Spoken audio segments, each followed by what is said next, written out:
Мынау Маори тайпасының Хаккаби арқылы жасайтын наразылығы.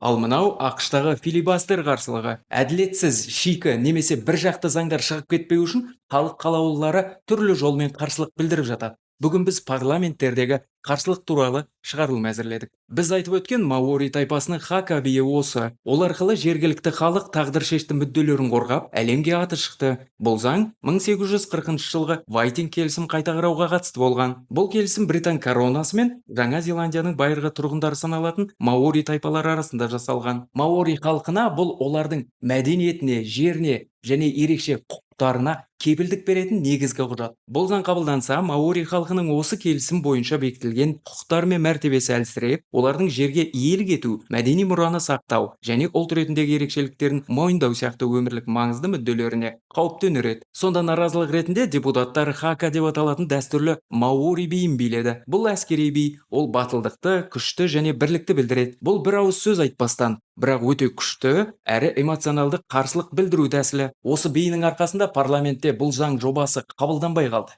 112 дауысқа қарсы 11 дауыспен ақ өз тайпасының құқықтарын қорғап қалып отыр. Тағы бір қарсылық дәстүрі филибастер деп аталады. Бұл жолы ақшта ел саясатында, әсіресе сенатта қолданылады. Бұл дебаттарды өте ұзақ сөз сөйлеу арқылы созып, заң жобасының дауысқа салынуына кедергі келтіру тактикасы. Оның шығу тегі 1790 жылдан. Сол жылы бірінші конгресс өтетін қаланы таңдауға қатысты дауысты кейінге қалдыру әрекеті болды. Себебі өкілдер палатасы конгрессті Филадельфияда өткізуді қолдаған, ал сенат қарсы болған. Дауыстар теңдей бөлініп, шешуші дауыс бір науқас сенаторға байланысты болды. Оны тіпті төсегімен бірге сенатқа әкелуге тура келетін. Бір жаңбырлы күні Филадельфияны жақтаушылар науқас сенатордың келе алмайтынын біліп, мәселені қайта дауысқа салуға ұсынады. Осы кезде Вирджиния және Оңтүстік Каролина сенаторлары өз штаттарынан алыс қаланың таңдалуын, сол арқылы Пенсильванияның позициясының күшеюін қаламады. Олар уақыт ұту үшін ұзақ сөздер сөйлеп, соңғы дауыс беруді соза бастаған. Осылайша бұл тактиканы азшылық партиялар қолданады. Тіпті көбірек дауыс жинап тұрған заңның өзін тоқтатып тастау мүмкіндігі осы.